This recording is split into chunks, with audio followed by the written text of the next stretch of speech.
Hello and welcome to Artwork, a conversation with creative people about the joys, the challenges and the mundane moments of living an artistic life. We're your hosts, I'm Poppy Rose.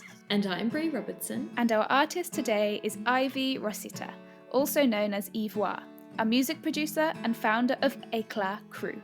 Yvois is an Aotearoa, New Zealand-born, Berlin-based producer of warm, wonky beats and singer of moody aural treats. Armed with a collection of dusty guitar pedals, warbling tape machines and a smattering of found sounds, she creates chill electronica and low-key grooves in her treetop home studio. She is also the founder of Éclat Crew Berlin, a collective of female, trans and non-binary electronic music producers. Éclat is also French for an explosion of brilliance, and this project sure is. Yvois tells us all about Éclat, its purpose to provide a safe space for creating music, and how she secured funding for this amazing community venture. In this episode, Yvois told us about the grieving process she went through when she let go of her past acoustic project, Luckless, but how much more joy her new path of electronic music has brought her. We also talked about the deeply rooted belief that many women have when it comes to music technology and the importance of creating a safe space for marginalised communities to create. This episode is packed full of golden nuggets of wisdom and connection, and we absolutely loved talking to Yvois, so let's dive in.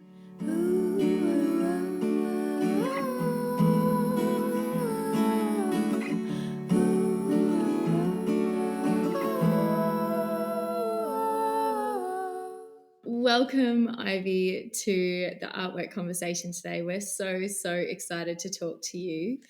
How are you feeling today? I'm feeling all right. I'm thrilled to be here. Thank you so much. Oh, we're just so excited to hear about what you've been doing over the last few years here in Berlin.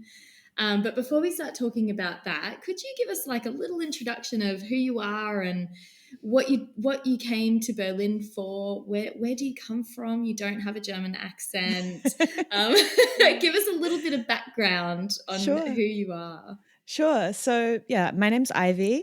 I'm originally from Aotearoa, New Zealand.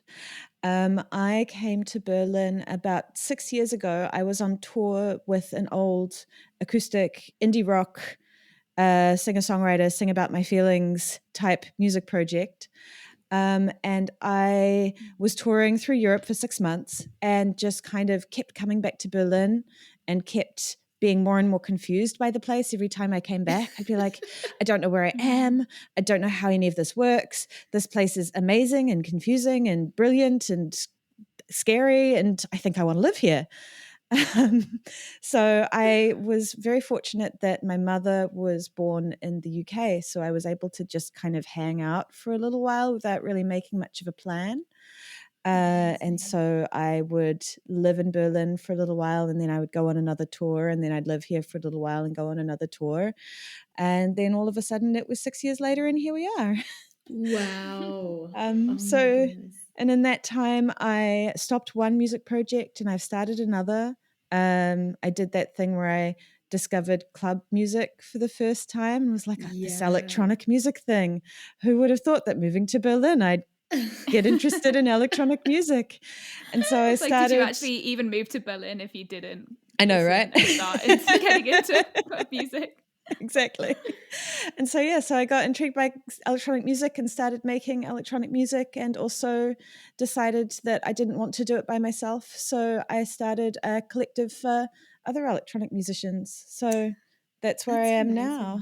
That is fantastic. Because I think when I met you maybe like, it would have to be nearly 3.5 to 4 years ago now, I think. You were teaching guitar at the Open Music School, and you were telling me about touring, and I was thinking about going on tour with Poppy, and we had no idea where to start. And so actually I messaged you and you sent me your website, which just had lists and lists of locations that you had played. And it was such a resource. But yeah, so you were playing acoustic music and then you started dabbling and playing with electronic music. How did that happen? Well, so when I was touring, I was on my second album with my old music project, which was called Luckless. I was touring that music and I was writing for a third album.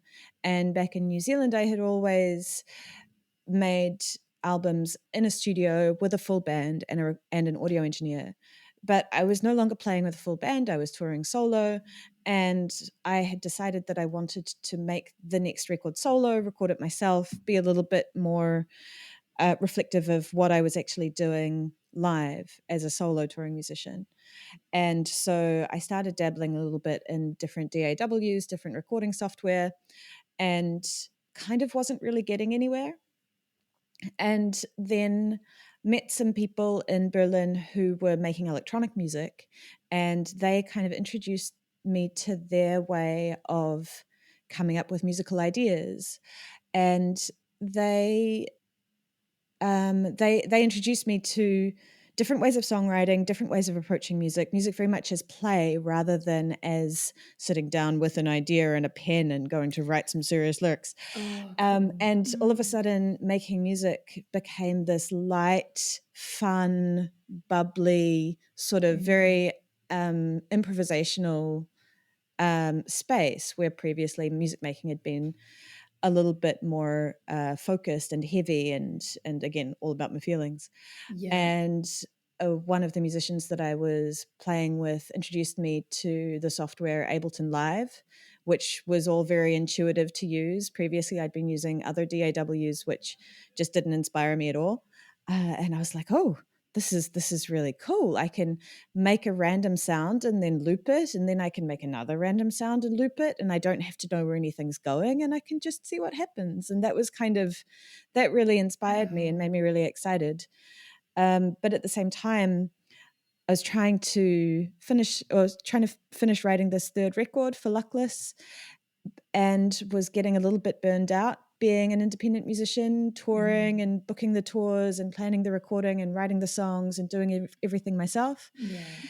So I kind of put that a little bit on the back burner and was like, I'm going to try these other styles and these other genres. And the more I delved into that and this kind of more playful way of making music, the more I was drawn to that and the less I felt like returning to Luckless. So Luckless is kind of on hiatus for a little while until I want to go back to that kind of music again. And for now, I'm kind of continuing to dive into this other mode.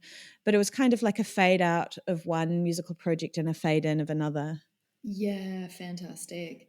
So the new musical project, did that kind of give you the confidence to be able to let go of something else? Do you think you could have let go of Luckless without having something else? I think I at the time that I was really because it's interesting that you say letting go of Luckless, because it really felt like a breakup, even though it was just me breaking up with myself. Yeah.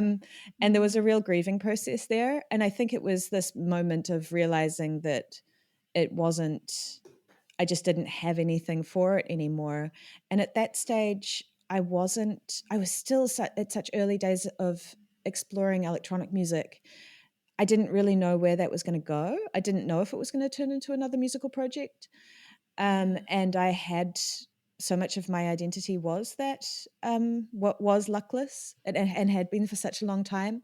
So I was certainly hopeful that the electronic music would turn into something, but I didn't really know where it was going to go. So even though, as I say, it was a fade in and fade out, there was still a good solid maybe 6 months in the middle where I was probably a terrible person to be around because I think I was terribly depressed. Yeah. But yeah, it was an interesting transition. Wow. I relate on so many levels. Like, I feel like you were just describing my story as well. Really? And it's so amazing to like really see myself in another person's story. So just thank you for sharing that, because I, like you say, it is like a breakup. It is this grieving process. And I too kind of let go of my solo music project at the start of 2020. And it is like this breakup, this grief, this identity that you've like locked in with it, and then breaking all of that away, and then trying to build yourself back up again, and not, you know, doing that for the first time is like so scary, and it's so you know, you don't know. And with the depression as well, it's just like feels so heavy, and I just resonate so much. And I'm so glad to hear that you found this new bubble of music, this new door to open, of like it being fun, and you allowing your creativity to just explore and play and have the fun of it. Because I found that with, I now make crystal jewelry, and I feel that bubbly excitement for that. And I think, yes, there is that shit time in the middle where you don't know where you are, you're lost, you're confused, you don't know where your identity is, you don't know who you are, you don't know where you're going. But as creatives, as humans, creativity isn't defined in one box. And yeah, I just think, you know, when you are in those times of like feeling so lost, there's always going to be creativity within you, and it will always flow. It just might change direction, and it probably will change direction. And it just makes me so happy that you found that in electronic music. So I'm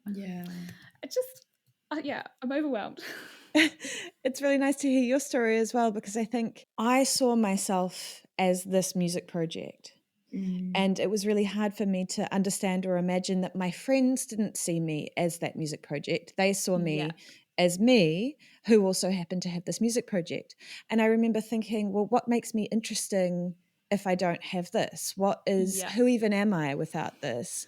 Maybe I'll lose all of my friends as well as my music or whatever, which of course is a ridiculous thing when you say it out loud, but you're losing this kind of reason for being in the world and the reason to get up in the morning. And you feel like maybe you'll lose everything else as well. Which again, as I say, on reflection, sounds ridiculous, but in the moment it feels very real. Yeah. Absolutely. Oh my God. My heart is just singing to you right now. You're just on the same freaking page. And I'm so glad that we've had this connection in like the first 10 minutes of the podcast. I love you already. Just there, you know, we're bonded for life now. Oh yeah. And it's so great to, I mean, we're both kind of like through the other side now, and like, you know, like I say, opening this door to this new way of life. And I think it is so amazing when you can have this hindsight and look back at those times and say, yeah, it does sound silly that I was, you know, I felt like I was going to lose everything. But because now we can take that and we can learn and grow. And if this new thing that we're exploring, the process happens again, I mean, hopefully it won't, because we've learned a lot of the way, but we know now that, you know, people love us regardless of what our music project is, you know, and that at the end of the day is the most important thing. Exactly. And when you say it like that, you're like, of course they do, like, no shit. But then in the moment, anyway. I think it shows though just how deeply connected as an artist, like, our identity is in what we make. We're so intertwined in what we make, and it becomes such a huge part of who we are. And I think that's something that maybe a lot of people can't understand, because maybe if you're, well, I guess it happens with other people and other occupations as well. Maybe a doctor also feels that if they weren't a doctor, their identity would be completely like different. But I think it is really important as artists to recognize and for other people who aren't artists to also understand how much of what we make really comes from who we are and what's in our hearts, and is so deeply connected to us. It's not just wrote a little song and popped it on Spotify, and it's a part of our story, our history, our passion, our heartbreak, and we're offering it to the world, but it's a part of us that we're giving. And I just, both of you, I'm so proud of, because I think hearing you say that you have, you know, you started exploring and playing with electronic music. I went to one of those open music labs, and I remember sitting and being like, Ableton, and I looked at it and I was like, oh my God, that looks Yeah. so overwhelming. I'm just going to Yeah. go back and play on my guitar. And I really admire artists who go, I'm just going to try this out for fun, because I think I can tend to be the person that's like, this is what I know and I'm just going to stick to it because like I understand this sphere. And I struggle sometimes to like let myself play in different worlds and in different places, different genres and art spaces, because I feel like, no, I'm on my track. This is what I've got to stick to, and don't get distracted. But it's so liberating, as you said, to do something else and realize that you can just play rather than it being this like serious thing that I've got to finish this album, I've got to promote this upcoming release. And yeah, so I find that really inspiring, and I would really love to like challenge myself to do that more. Because, like you say, we play music. You know, that's how we say, I'm going to play guitar. But do we ever actually play? Or is it just, you know, do? Absolutely. True. Well, I mean, I think, Brie, what you're saying about, you know, opening up Ableton for the first time and looking at the interface and being completely overwhelmed, because I didn't learn how to make electronic music in a vacuum. I was very, very lucky that I had some very close friends who were willing to help me and show me things. But before I started down this path, you know, I dabbled a little bit in Pro Tools and Logic, and I had this idea in my head that I just can't do music technology. I don't understand synthesis. I don't know how all of this stuff works. And I'm just not very technically minded, was what I would say to myself. And I had some other friends who would say the same thing. And all of them non-cis male folk, you know, would say, I'm just not technically minded. I've tried, I can't learn it. I don't understand. And then I've done other things since this first moment when I started learning electronic music, which I know we'll talk about soon. But then after I was already down this path, quite some way down this path, and was already had a bit more knowledge about making electronic music and was already running the collective that I run, I read a book by an academic called Victoria Armstrong, and it's actually sitting right here next to me. Let me just get the proper title. It's Technology and the Gendering of Music Education. And it talks about the ways in which the ways in which girls in school are discouraged from engaging with music technology, and the messaging around who technology is for and who is good at technology and who has the ability to learn. And while reading this book, you know, I'm a feminist. I've been aware of inequalities within the music industry my entire life. None of that is new to me. But I had this narrative in my head of my perception of myself as being unable to learn how to use this music making software, or how to learn this, or myself as being unable to learn synthesis or whatever. I was like, that's just my belief about myself. That's just unique to me. I'm just not good with this. And then reading this book and seeing the ways in which girls are educated from a very, very young age, and not intentionally, but are discouraged away from engaging with technology and more encouraged towards acoustic instruments. I was like, I could see myself in this book. I could see experiences that I had had as a young musician in this book. And all of a sudden I was like, oh, it's not me that's bad at technology or bad at learning this stuff, and me having overcome that personal struggle of being bad at learning this stuff. It's that I was never bad at learning this stuff. I just thought I was. And so did so many other women and girls because of the way that they were socialized as children.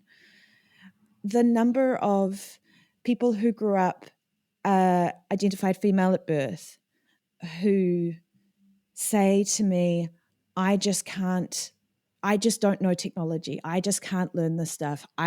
My brain doesn't work that way. And then reading this book, it's like, this is not these individuals' problems. This is not a problem with the way that our brains work, all of us all at once.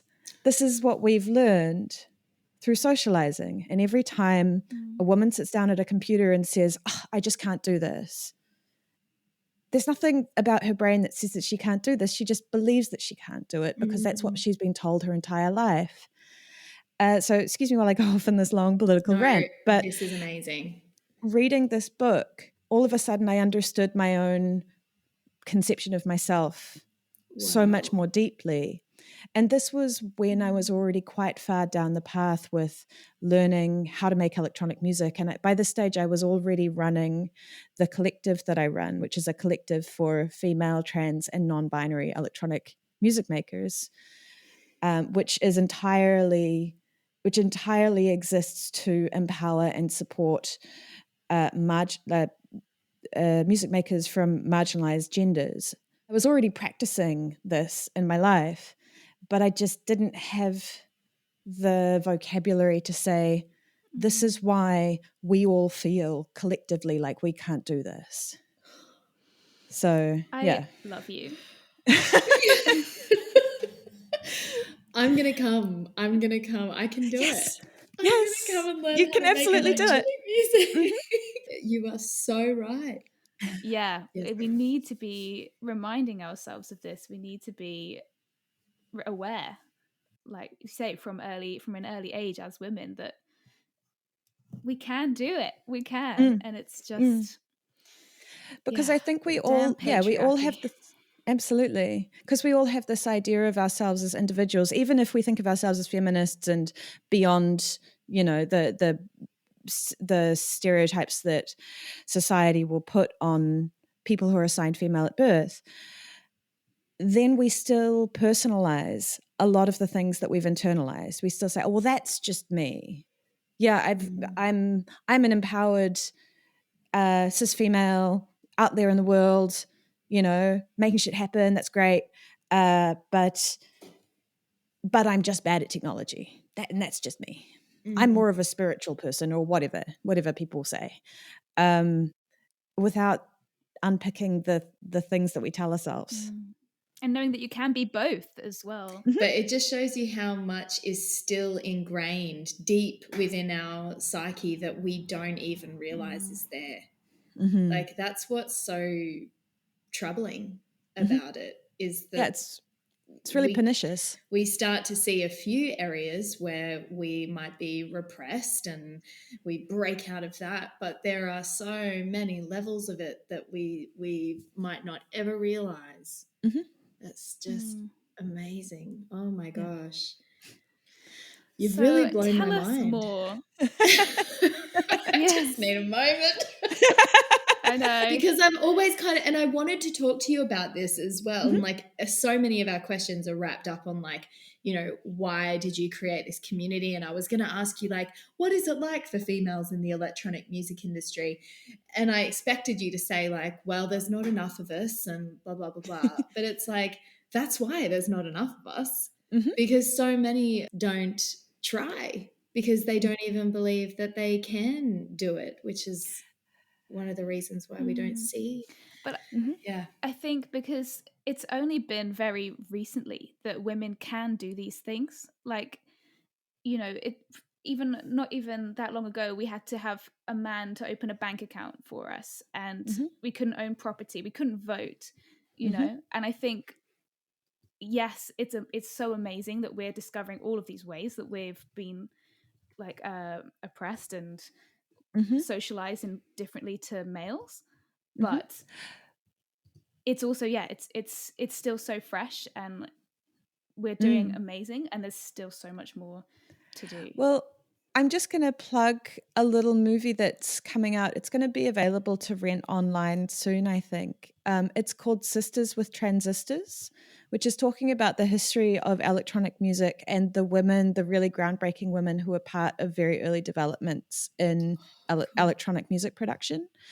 So it talks about, so Laurie Anderson is the narrator, and some of the people that they highlight are Daphne Oram, who created a machine called the Oramics machine, which allowed her to create synthesized sounds from painting on like see-through, I think it was film or slides. Wow. There was Pauline Oliveros, who was an incredible pioneer in the area of tape music techniques. There was Delia Derbyshire, who worked at the BBC Radiophonic Workshop and did like soundtracks for Doctor Who and a lot of like really early sci-fi TV shows and things like this. Wow. There's Suzanne Ciani, who is an incredibly, I mean, she's still a very active performer today. She uses the Buchla synthesizer, and many, many other women. So this movie, Sisters with Transistors, like the stories of these women, they're a lot more present now. And these women are being recognized as part of the electronic music canon. But for a very long time, the history of electronic music that we've been told hasn't necessarily reflected so much on these women, because the people who've been telling the stories often are not women. Surprise, surprise. And so we don't necessarily hear about these women in such I mean, we do now, but 5 or 10 years ago, we wouldn't have heard about these women in such glowing terms. We don't know about them in the same way that we know about Moog and, you know, other pioneering synthesists, Brian Eno and things like this. We haven't talked about them in the same way. And there are fewer of them out there. And so, I mean, I'm showing my ignorance a little bit because I know more about the women who were involved in early electronic music than I do about the men, because I'm like, man, I don't really care about you guys. You've had enough attention. And I'm only coming to electronic music in the last few years. So luckily I've had access to a lot of this kind of information and these kinds of documentaries that are coming out. There's another really good book called Pink Noises, which has interviews with all kinds of different female creators who've been working in electronic music. So there are some really good resources out there, and we are slowly changing the canon to recognize the history that's kind of been previously overlooked. But for a lot of people who are taking their first steps in electronic music, this stuff isn't necessarily front of mind.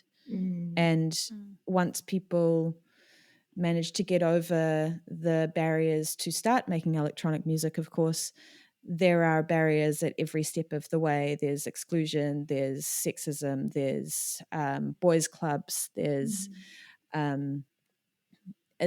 there's a really good YouTube video by a guy called Ben Jordan, who it's called "Why Aren't There More Female Music Producers?"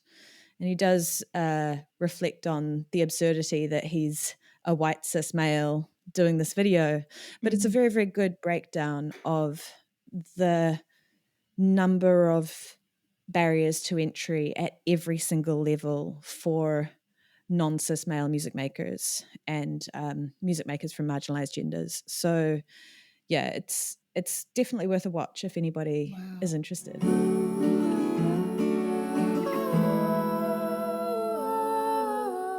Do you want to introduce, like, before we talk about Éclat, do you want to talk about your personal electronic music project? And did that kind of start before Éclat began? Or? I was taking my first steps in making electronic music, which grew into the project that became Yvois, at the same time as I was starting Éclat.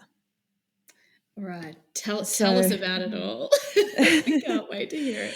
So basically, as I was saying, I had some friends here who were making electronic music, and one of them in particular invited me along to a music making event. It was like a beat making cipher challenge workshop that was happening at a place called Noise Fabrique, which doesn't exist anymore.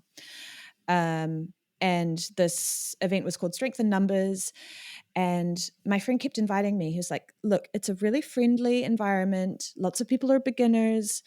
What you do, you come along, you get given a sample, you make music with that sample for 2 hours, and then everyone shares what they've made. And everyone's really nice and really friendly.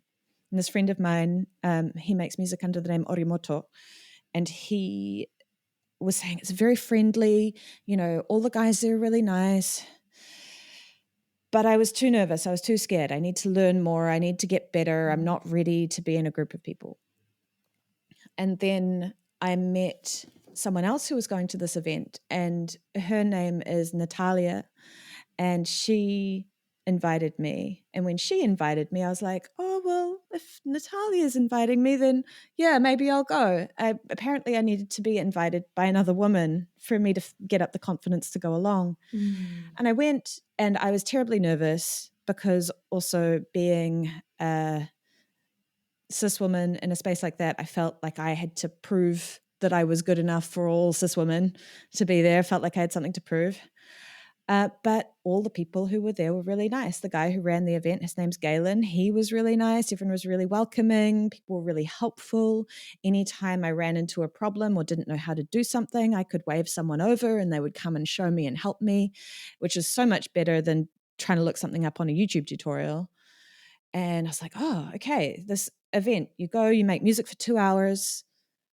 Even if the music's terrible, like I've definitely learned something by the end of it. And so I started going to these events every 2 weeks and was just finding that this really focused music making time where I couldn't throw my computer across the room and storm out, where I actually had to like sit and focus and finish something. I just started learning so much more, and my music production skills were just increasing so much faster than they ever had before. I started remembering where all of the buttons were in live, the buttons that I needed to use to do the thing. And so I was learning so much. And so I started to say to my other female friends who were also saying, oh, I kind of want to try electronic music production. I'm not very good yet, but I kind of want to get into it. And I'd say, oh, you should come to Strength in Numbers. It'll be great. You'll learn so much. It's really friendly. And they would say all of the things that I had said. I'm not good enough yet. I need to learn a bit more. I'm not ready. I don't know. I'm a bit shy, blah, blah, blah. And I really recognized myself in what they were saying. And when Strength in Numbers stopped meeting because Galen got a new job and couldn't host it anymore, and after a couple of months of that event not happening anymore, I was really missing it. And I thought, oh, I want to start something like that again because I really need that in my life. It gives me structure. It gives me routine. It gives me a support network. I learn so much more. And I thought, but I don't want to just start Strength in Numbers again. That was Galen's thing. And like, I want to start my own thing. And what am I really passionate about? Oh, I'm passionate about my community. I'm passionate about female musicians and also other underrepresented genders. I'm passionate about getting those people into music making and giving them a safe space where they don't feel like they have to learn something before they can come, where they don't feel like they have to be better because they have to prove something on behalf of all other people of their gender. I want to make a space where people can feel safe to not know anything when they walk in the door. And then they can reap the benefits that I've been reaping of being at Strength in Numbers, which is a support network of people who are there and ready to help and who are there to kind of give you focused work time. And then you have a wonderful opportunity to share what you've made and to get the confidence of people saying nice things about the thing that you just made. And so the first thing that I had to do was to find a space, and we found a space in the workshop on Forsterstrasse.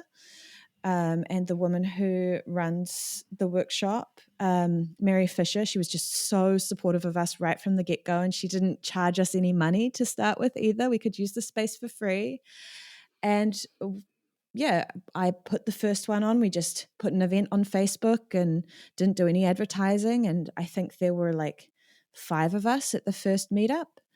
And we've now been doing it for 2.5 years, since September 2018.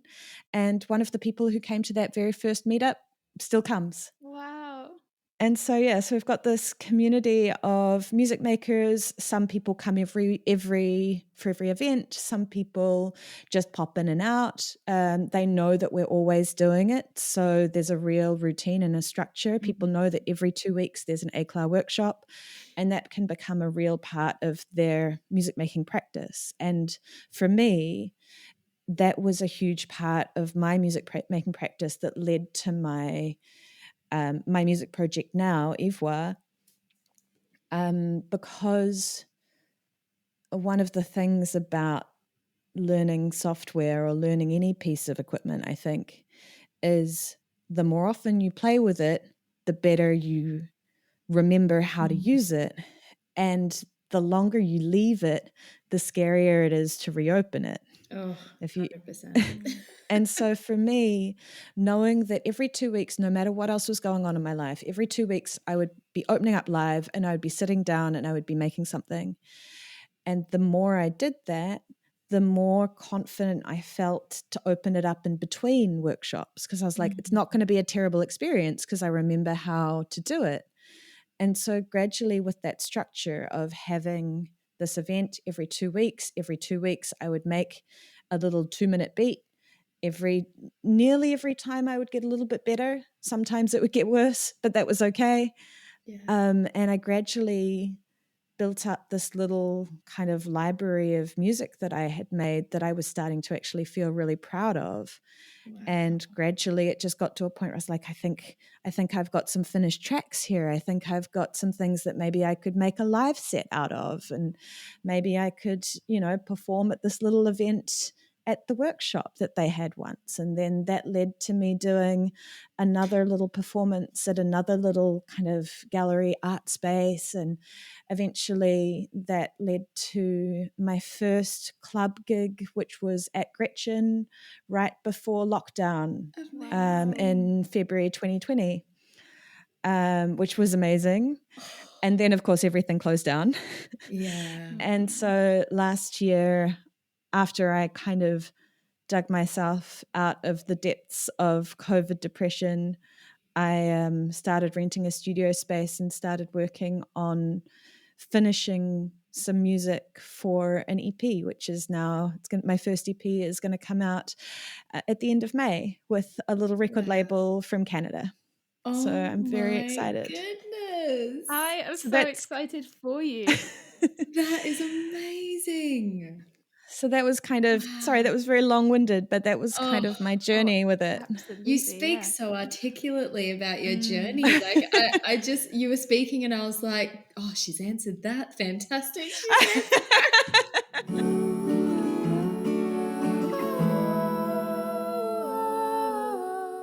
How did you find the club show, first of all? Was that just like crazy after performing live on an acoustic stage, being in a club zone? It was totally different. It's so different. Like, nobody ever danced to my music before. Nobody ever looked happy at one of my shows before. Before I would stand on a stage and sing about my feelings and it would be very serious. The project's name was Luckless. People would come up to me afterwards and say, that's a very depressing name. And I would say, I know, did you listen to my music? And then once, at Gretchen, it was the little back room. It wasn't the really huge front room. It was the little back room. But I was super nervous beforehand and probably shaking. And when I started, there were 2 or 3 people standing there with drinks, and my friends were there, and that was really nice. And basically, I just looked at my gear. I just kept looking at all of my gear, and every now and then I would sort of peer up as if I was looking over a wall or something, and I would see that there were some more people in front of me, and I'd be like, oh my God, there's more people there. And then I'd look back down at my gear because I was so nervous. And then a couple of minutes later, I'd look up and there were more people there. I was like, oh my God, they're not leaving. this is amazing. And over the course of the set, like eventually by the end of my set, and this is all original music, it wasn't a DJ set, it was like a live originals electronic set. By the end of my set, the dance floor was full.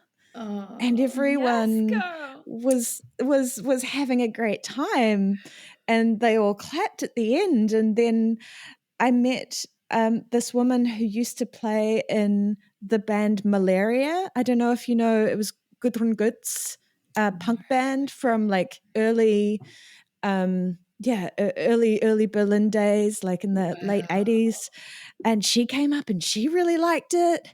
And Oh, it was amazing. It was such a it was really, really cool. that is Um just Oh, amazing. I'm getting goosebumps just I hearing that know. story of like live music in like a real place with other people who are dancing I together. know.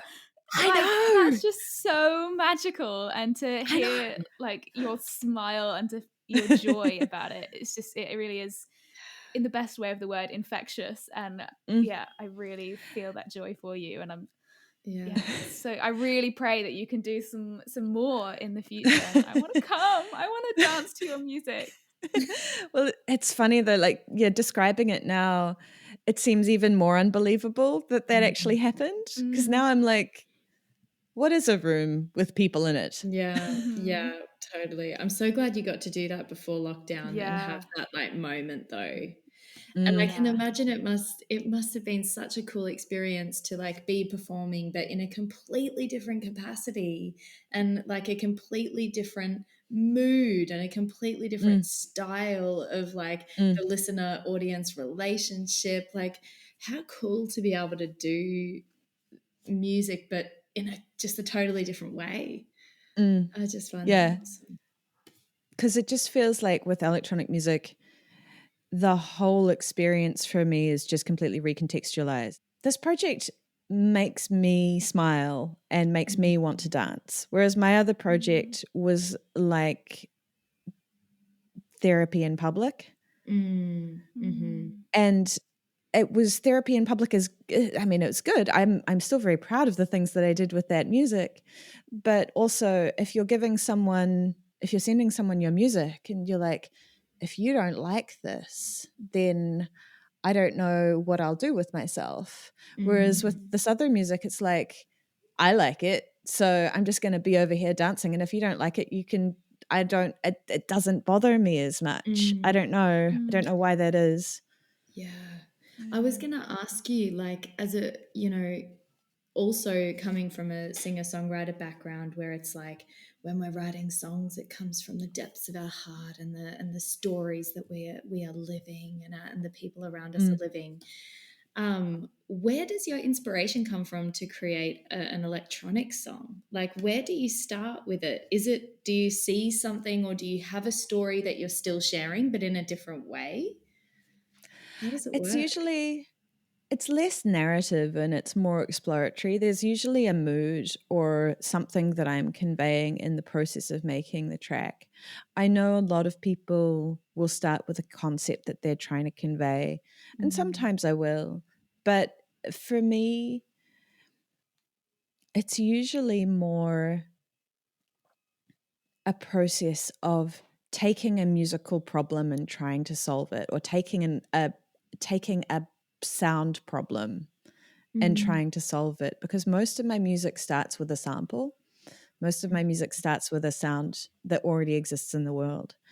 And so then I have to try and crack that sound open and find what I like about it, whether I turn it into a loop that then has a repetitive rhythm in it that I then want to figure out, well, where does this need to go? Where is this leading me? What is the next right thing that belongs with this? And so it's more intuitive, and it's more I think for me, making electronic music, there's always an emotional story with each of the tracks that I make, but it's far less literal and it's far less verbalized. It's more, um, I don't know, it's expressing something that I can't quite put into words, I guess. Yeah. Maybe if I could put these things into words, I wouldn't need to make the music. But I think also for me, I'm a little bit of a glass half empty, anxious, depressive kind of person. And making electronic music allows me to explore feelings of joy and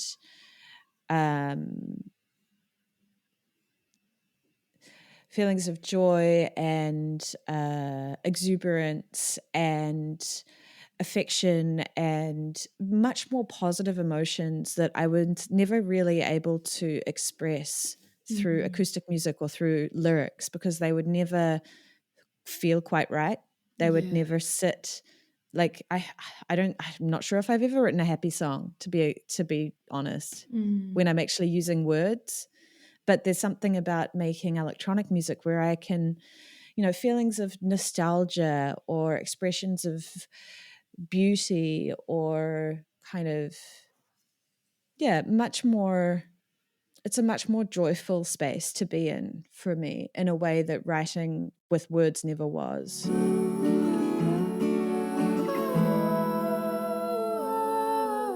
Tell us about the process of finding and securing external funding for this project. I think Berlin is incredibly lucky to have the Music Board Berlin, which is a funding body which supports a number of different kinds of projects. And the project the funding band that supports Éclat, it's called the Career Springboard Funding tier, or Karrieresprungbett, as they say. Yeah. And that's a certain kind of funding that is entirely aimed towards helping local musicians from the very early stages of their career to progress on to their first steps into the industry, getting people to the point where they're releasing music or maybe going on their first tour or playing their first shows. It's very much a springboard to get people moving and into the world. And the music board is very focused on breaking down barriers in the music industry, whether it's promoting accessibility or supporting marginalized communities, both marginalized genders or people of color, and people at all intersections of oppression. So they're a really great organization, and they've been supportive of Éclat now this is going to be our third year with funding with them. Wow. And what happened, because when I started Éclat, I kind of started it on a hunch, as I said, that there would be other musicians like me who would want an event like this. But I didn't have any data to back it up. I was just like, I want this. Other people will want this, surely. And so, like I said, we started the event with no money, borrowing the workshop space for free, just with a Facebook event. And I think the first edition, we had 5 people show up. And then the next event, 7 people showed up. And then there were 10 people the next one, and 12 people. And people just started coming, and they started coming back as well. And so for the first, it would have been 4 or 5 months, we were just operating like that. Everything was just basically being done on the goodwill of Mary in particular. We got a little bit of early support from Native Instruments, who gave us some equipment that we could have at our events for people to use if people wanted to use a MIDI controller or a keyboard or something. And so at this stage, we were then able to write a funding proposal to the music board saying, we've established that there's a need in Berlin for this kind of an event because these people are coming and they continue to come. And I was able to ask them for little short testimonies to say, why is this event important to you? And people were able to reflect on not only, well, this is a creative space that allows me to focus on my creative work, but also how important it was for people from marginalized communities to be in a safe space, to meet other people like them, to be in a room with other female, trans, and non-binary folk in general in a safe space, but also that it was a space that isn't focused on gender once you get through the door. The only thing is we have a self-selecting door policy, so anybody who identifies with what the event is welcome. We don't ask people for the proof that they want, that they're allowed to be there. Once they show up, they're welcome. And so people really spoke to how important all of these different aspects were. And I was able to put together the music board, asked for quite a detailed budget of how you're going to be spending the money over the course of the year. And in addition to the workshops, we also planned in the first year 2 showcase events, which were planned so that people who were coming to our workshops and working on their music there also could see a future for the things that they were making. So the plan was there's a real kind of flow-on effect of you're making this music and then you can come and perform at the showcase, and people from outside of the community can see what amazing musicians we have coming to the event. Fantastic. So I think that all of those things, both having the space for the community and then space for people outside the community to come and engage with what we were doing, I guess all of that sounded good to the music board.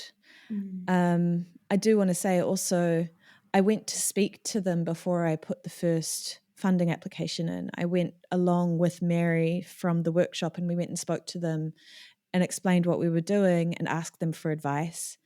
And they were really helpful in telling us what we could ask for funding for, what we couldn't, what kinds of things they like to see on the applications. So for anybody who is applying for funding for a community project like this, a lot of those funding bodies, they just want you to ask. And they want you to ask not the day before the application is due. They want you to ask a couple of months beforehand, because they don't have time the day before the application is due. But I mean, the people at the music board and Melika in particular, they were just so helpful and so supportive. That is so good. Yeah, that's so good to hear. Yeah, and it's great that I think it's so empowering as an artist to apply for funding and get it, because I think it really makes a project real. You know, we often do so many things for free, or start projects and this is a bit of fun, but it's so nice to like see others take it seriously and have a bit of a you can plan long term. People who are coming can see that there's a real commitment there, and that funding is available for artists, and it's really worth it to do that and take your own project seriously. Well, I think also, I mean, a big thing for me with starting Éclat, because beforehand, when I was making music as Luckless, of course, all of my energy was going into my own personal music project, which was just for me. And then I was going through this process of learning how to make my own electronic music. But the main project that I was pouring most of my energy into was this community space, which was about bringing other people together. And it really wasn't focused on my music anymore, that it was focused on anyone else's. And it was so important to me once I saw that other people believed in this community space as much as I did, and that other people needed it as much as I did. It made me even more passionate to keep the space going and to make sure that that it was consistent and that it was safe and that it was, continuing to improve. And I think one of the things that a lot of musicians, whether they're solo musicians or whether they're in bands, so much of our work is focused on ourselves. And we finish making music and we go out into the world and we say, I made this wonderful thing. Does anybody care? And that can be really hard, because you've poured your heart and soul into this work, and interestingly enough, there's a lot of music out there, and there's not a lot of time for people to listen or discover new music. Mm-hmm. And people might listen to it once and be like, oh, that's nice, dear, and then carry on. But instead, I was pouring all of my time into this community where people would come and have a wonderful time, and I would have a wonderful time with them. And then at the end of the night, they would turn and say, thank you. And I would say, no, thank you. Otherwise, it's just me sitting in a room by myself making music. And that's not nearly as much fun as making it with all of you. But the feeling that you get back from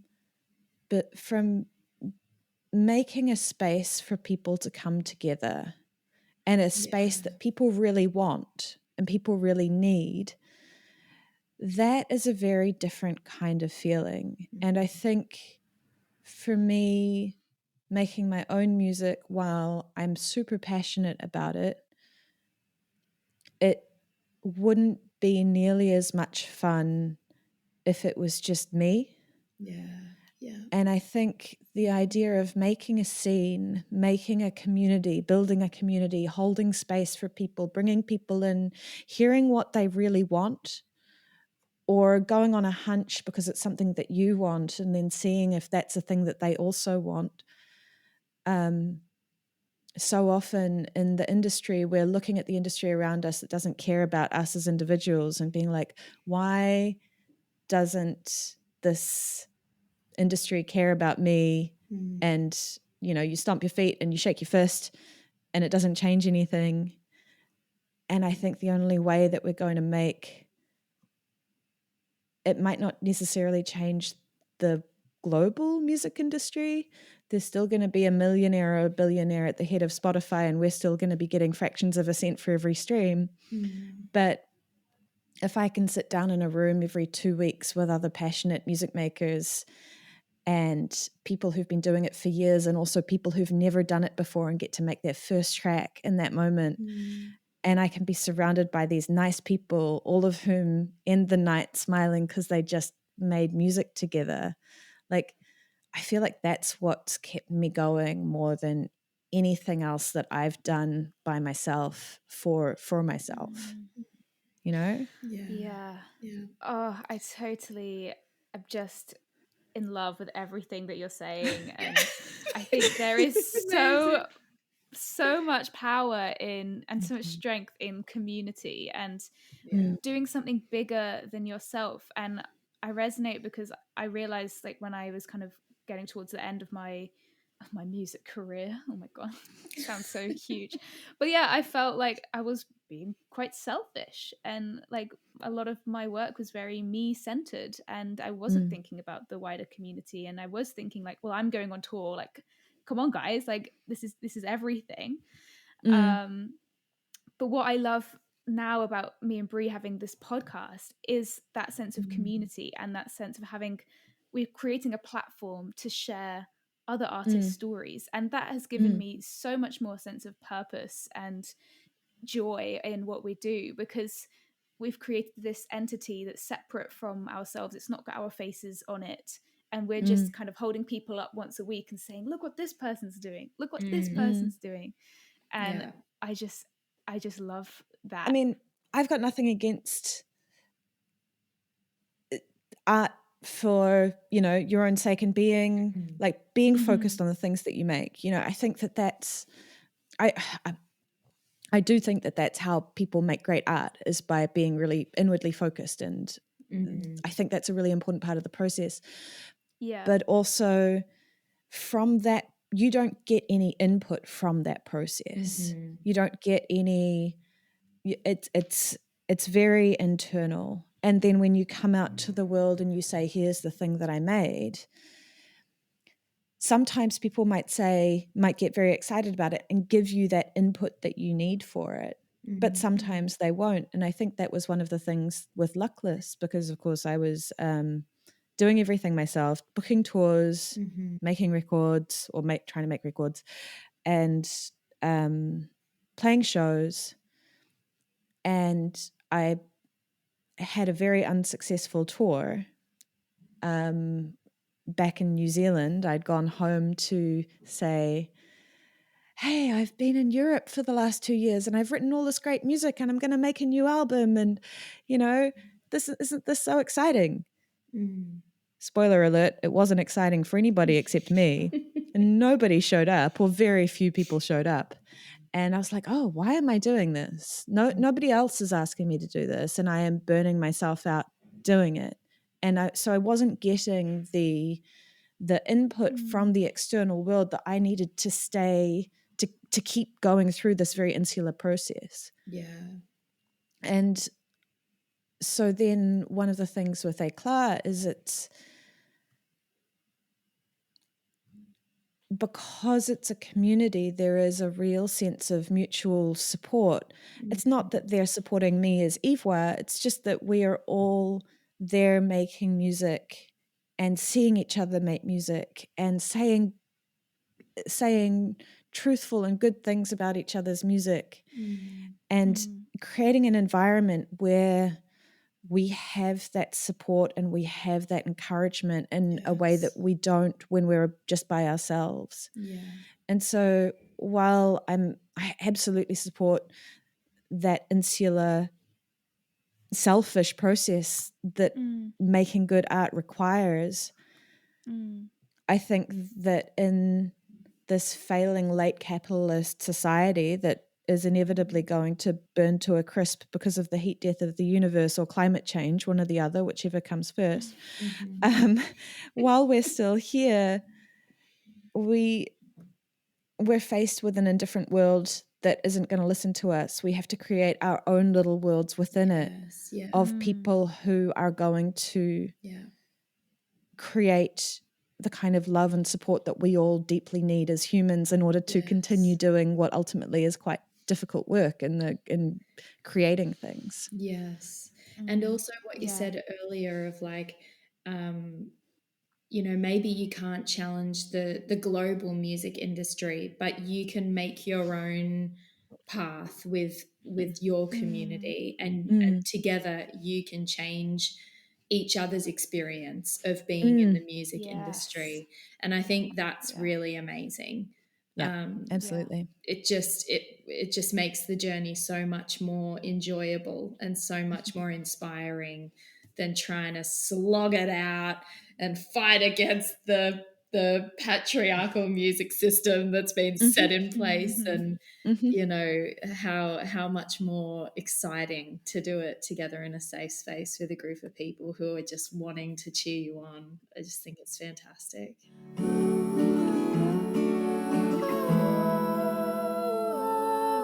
So tell us about your first electronic music EP. When is it? Well, you might not know when it's coming out, but tell us all about it. What do you know? Yep. So I do know when it's coming out. It's very exciting. It's coming out on the 28th of May. And we're putting out the first single for it a couple of weeks before that. I'm very excited because my wonderful friend Nadine Heinke, who did the music video for my very first single, which came out a couple of years ago, she has done a music video for this one as well. It's this really cool 3D animated music video set in Spree Park. Oh, wow. With the abandoned theme park. Yeah. I'm very excited about it. It's very cool. And so that first single, it's called Muppet, and that single is going to be coming out on May 14th with the music video.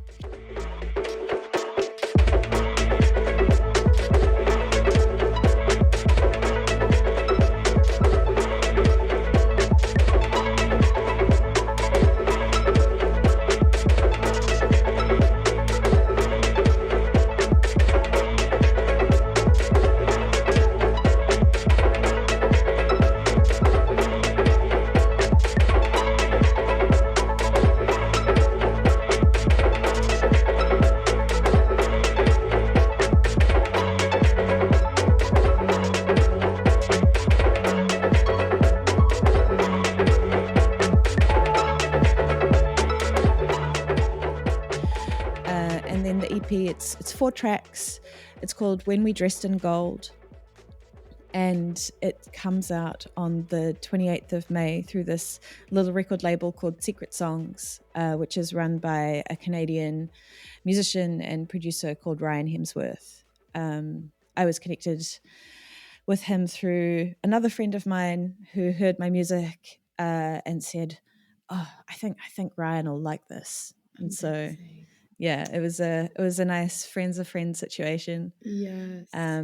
And this is the first time that I've ever worked with a record label, because all of the stuff with Luckless was obviously all just done by myself.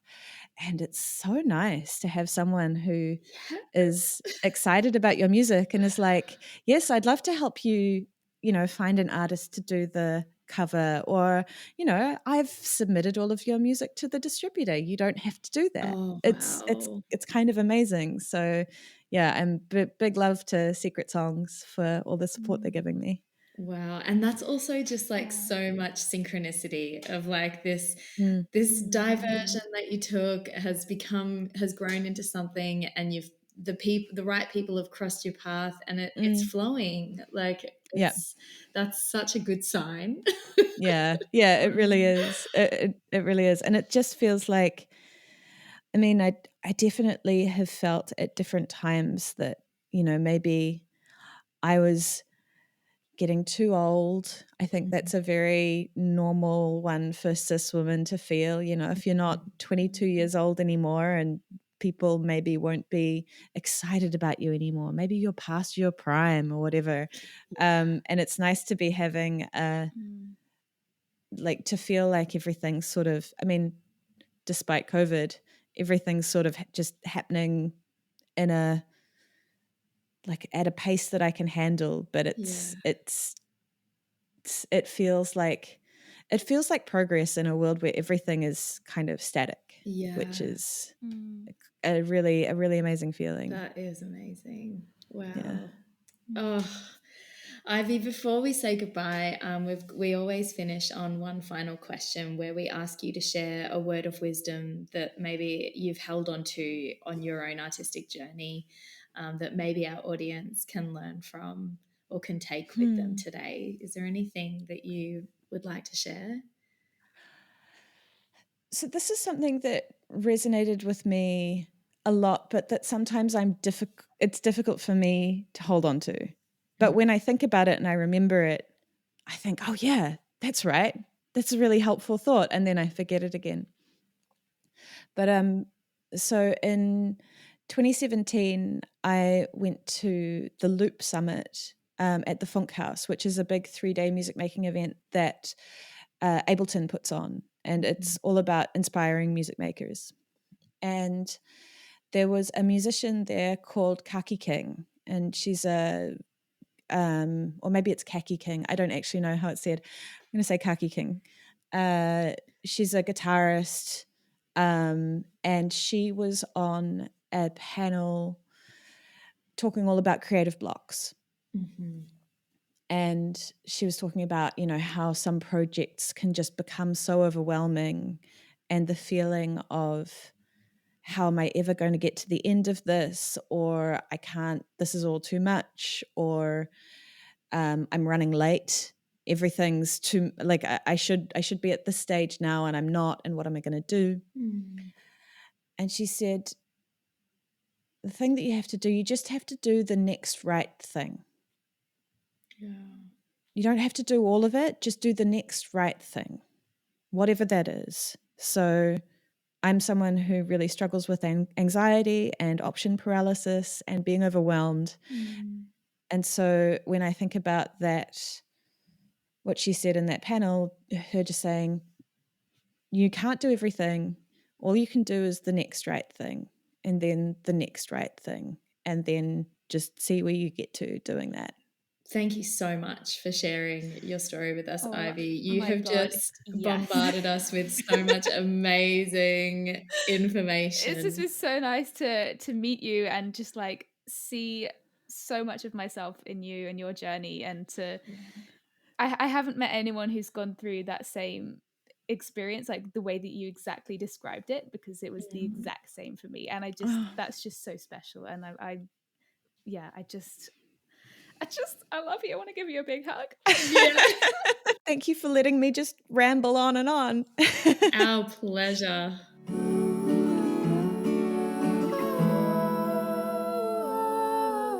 Thank you so much for listening to today's episode. We'd really appreciate it if you would take the time to subscribe to our podcast and review the episode so that more people can find us in the future. Your comments help us pop up on people's suggested podcasts, helping our artist stories reach a wider audience. Podcasts are best shared by word of mouth, so if you know people who might enjoy this episode or the Artwork podcast as a whole, we would love it if you told them all about it or tagged us in your social media posts and stories. And if you'd like to financially support this project, you can contribute on Patreon, where you can choose the amount you'd like to give us for lots of fun rewards. And if you'd like to be a part of the artwork conversation, we would love to invite you to join our Artwork Community Facebook group, where you can connect with the artists we've featured on the podcast and share your art with a like-minded community. You can find the link in the show notes, as well as all the links to today's artist. Follow us on Instagram and Facebook at art.workconversation. And stay tuned for our next inspiring episode. Bye! Bye!